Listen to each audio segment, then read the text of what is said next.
اچھا، حضور صلی اللہ علیہ وسلم سے مدد مانگنے کے معاملے میں نا یہ بریلوی ایک دلیل دیتے ہیں کہ قرآن پاک کی آیت ہے جب گناہ کر بیٹھو تو رسول صلی اللہ علیہ وسلم کے حضور حاضر ہو جاؤ اور گناہ کی معافی مانگو. اور اس کے ساتھ ساتھ ایک نابینا صحابی کا واقعہ بیان کیا جاتا ہے کہ ان کی آنکھ نکل گئی جنگ کے دوران، تو وہ کوئی انہوں نے نہ وہ حکیم کے پاس گئے نہ انہوں نے جا کے اللہ سے مدد مانگی، وہ انہوں نے رسول اللہ صلی اللہ علیہ وسلم سے بات کر دی. میں سمجھ گیا، ٹھیک، وقت ختم ہو رہا ہے، اذان ہو جائے.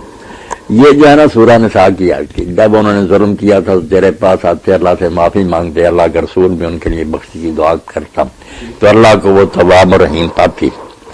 یہ زندگی کی بات ہے کہ زندگی میں اگر لوگوں سے ہو جاتا، وہ بھی نہیں کہ اب ہر گناہ کی بات، کیونکہ یہ تو پردہ پوشی کے خلاف ہے نا.